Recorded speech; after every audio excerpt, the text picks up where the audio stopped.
As part of Kent Police's commitment to tackling crime and antisocial behaviour in our communities, there are now 14 neighbourhood task teams in Kent, dedicated to addressing the concerns and priorities of local residents. In Tunbridge, the team there have been successfully running regular operations to target nuisance vehicles in the town centre.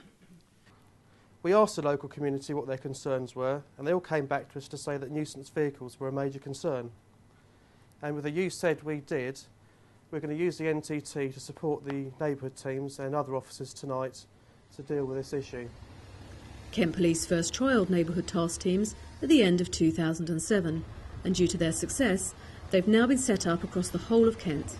The latest rollout of neighbourhood task teams has meant that we've now got one team in every district throughout Kent and Medway that is now tackling antisocial behaviour in local communities. They're very much an enforcement arm of the neighbourhood teams.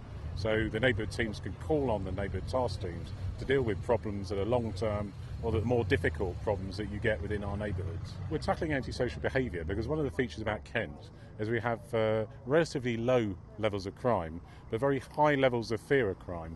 Since the neighbourhood task teams have been set up, they're having a tremendous impact on both reducing reports of antisocial behaviour, very much reducing fear of crime, and helping us to reduce crime. So, what they're doing is essential for improving the quality of life for local residents. So what does the local community think about the way Kent Police is now tackling antisocial behaviour? Of course, in the middle of Tunbridge, it is a problem with erratic driving and the sorts of things that go on these car parks. And it's amazing to see just how professionally the police are approaching this problem now and warning people off.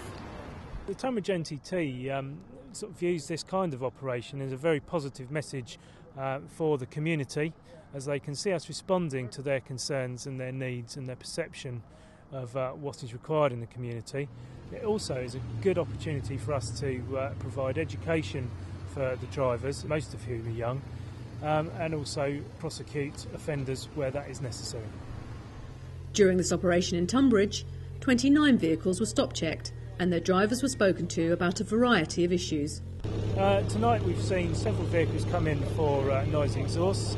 That's particularly prevalent in motorcycles, where the baffles are removed to make the bike louder, and obviously that increases concerns with antisocial behaviour, as it's a nuisance and it's noisy and it disturbs the peace of the residents.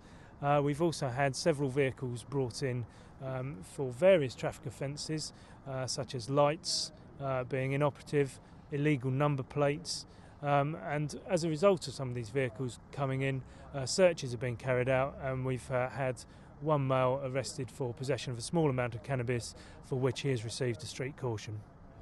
I've had tremendous feedback from the public about neighbourhood task teams. They're tackling those problems that the public are most concerned about. So not surprisingly, they're really pleased. It's improved confidence in policing, and that that's important, that we tackle those issues that matter to local people.